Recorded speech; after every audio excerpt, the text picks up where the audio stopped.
Bonjour à tous ce matin et bienvenue à cette autre édition de la revue de la presse camerounaise. Et nous l'ouvrons cette revue de la presse camerounaise ce matin avec le quotidien bleu d'Amanmana qui nous amène dans la région de l'Adamawa et nous renseigne que cette région est plongée dans l'insécurité. D'après le commentaire qu'en fait le journal ce matin, vol de bétail, coupeurs de route, braquage, prise d'otages se multiplient. Et c'est ce qui ressort de la réunion de par le gouverneur Kildadi Tagiki Boukar. L'information ce matin complète à retrouver en page 5. Babadou Bamenda, le chantier qui résiste aux terroristes, nous est présenté. L'entreprise achève le bitumage des 17 km entre Babadou et Matazum grâce au calme sécuritaire qui prévaut dans cette zone tampon entre les régions de l'Ouest et du Nord-Ouest. Liens indomptables également, le nouveau sélectionneur sera connu le 26 mars au plus tard.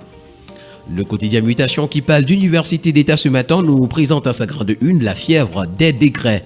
La nomination du recteur de l'université de Yaoundé 2 SOA au conseil constitutionnel et l'expiration des prorogations d'activités ravivent le suspense des actes présidentiels au sein de la communauté universitaire depuis le 18 janvier 2024. L'information au complet, vous la retrouverez en parcourant la page 5. En page 3, on parle d'Ansecna, retrouver un nouveau représentant nommé. Et puis Lions indomptables également, sans sélectionneur ni match amical. Le quotidien Vert Émergence, dans sa parution de ce matin, nous amène dans la région de l'Extrême Nord, où plus de 3700 personnes sont déplacées en janvier 2024.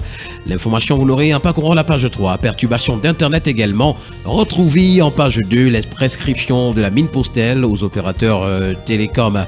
Garoua, les tout pourris valorisent leur culture.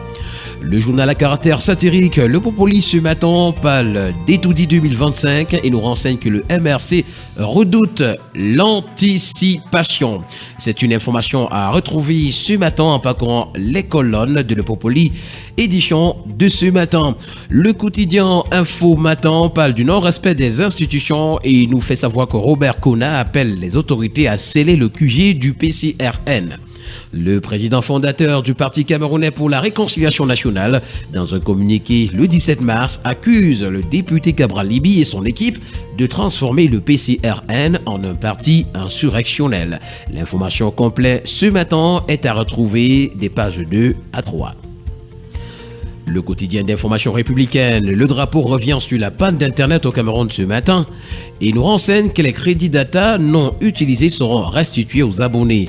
Suite aux incidents survenus sur les câbles sous-marins desservant l'Afrique, le gouvernement impose des mesures d'urgence aux opérateurs télécoms pour minimiser les perturbations.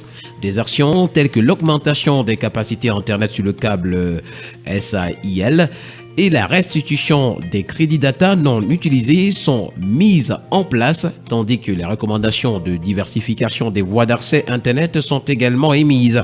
L'information ce matin, vous l'aurez en parcourant à la page 3. On parle également ce matin dans les colonnes du quotidien Le Drapeau de lutte contre l'inflation. Les prix de la viande de bœuf chutent. C'est à retrouver en page 5. Le quotidien L'Info à chaud pour sa part ce matin nous amène dans la belle ville de Baganté et nous présente des démissions massives du RDPC pour l'EMRC. Et puis commission interne de passation des marchés publics au sein des ministères, retrouvez la liste des nouveaux présidents nommés. Ouestéco est un kiosque ce matin. Note de lecture à la grande une, professeur Luc Sinjoun décortique la pensée de Paul Biya. L'actualisation de la pensée politique du chef de l'État a donné l'occasion au professeur Luc Sinjoun d'en faire une note de lecture singulière. C'est à lire ce matin dans les colonnes de Ouestéco. On parle également de la recherche scientifique et l'innovation. Bayangam a son antenne IRAT spécialisée en semences améliorées de pommes de terre. Manœuvre politicienne qui est derrière l'upécisation du PCRN et puis tournée du comité central du RDPC à Bandoun, l'honorable Quinche Albert et ses soutiens boycottent Emmanuel Nzete. Le quotidien L'économie, dans sa parution de ce matin, parle de performance. 12 millions de transactions traitées sur JMACP en 2023 est le titre qui fait la grande une. Le chiffre est en hausse par rapport à 2022 selon les chiffres publiés par le groupement interbancaire monétaire de l'Afrique centrale, JMAC. Le tri hebdomadaire La Météo, un kiosque également ce matin, parle de vulgarisation des TIC et nous renseigne que 56 handicapés ont été rendus handicapables par l'IAI Cameroun. Ces personnes vulnérables ont, le 16 mars, reçu leurs attestations des membres du représentant résident Armand Claude Abanda au campus du Centre d'excellence technologique Paul Biya du Kolanga, banlieue de Yaoundé.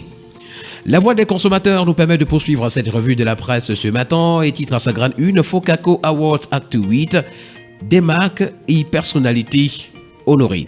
Tournoi de foot Focaco, l'équipe de Commando remporte la finale. Alimentation en eau potable également, la Camwater démantèle un réseau de fraude. Nous poursuivons cette revue de la presse ce matin avec le journal de l'économie et des finances qui présente à sa grade 1 un portrait de Célestine Ketia-Cortez et titre « Bilan économique, il y avait quoi ?» Avant une sortie de route, ainsi pourrait se résumer la déclaration de la ministre de l'Habitat et du Développement urbain le 5 février à Marois, où elle effectuait justement une visite des chantiers routiers. Une routine, pourrait-on dire, si cette formule il y avait quoi avant n'était pas sortie de son foulard. Reprise de manière virale et sortie à dessein de son contexte, la phrase tourne depuis lors en une controverse sur le bilan économique à Idjou Biya. L'enjeu est à présent de savoir politique, les propos de la vibrionne Célestine Ketia-Cortez, activiste à souhait et adepte des polémiques, auront à l'approche d'une présidentielle qui commence à crisper l'atmosphère politique. L'information ce matin est à retrouver en page 3. Et puis à son autre une, Ecomatin parle du saut des cotons. Géocoton évalue ses actifs à 32,7 milliards de francs CFA. Ces informations ainsi que bien d'autres, mesdames et messieurs, vous les retrouverez en parcourant les colonnes de Ecomatin. Nous continuons ce matin avec le journal Première Heure qui parle de Gabéji. Le personnel du port autonome de Douala s'écrit vers Paul Biya.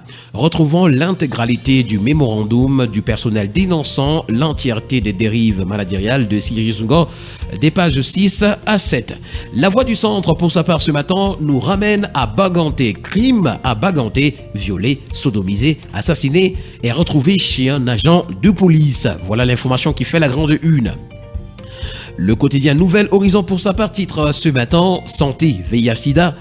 85 000 personnes ont été touchées par la maladie du VIH-Sida à Yaoundé.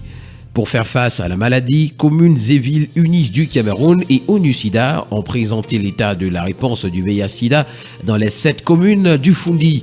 La même source révèle par ailleurs que c'est la commune de Yaoundé 2 qui enregistre le plus grand nombre de personnes testées positives à la maladie. Le VIH-Sida continue de toucher la France jeune, se situant dans la catégorie des 15-24 ans.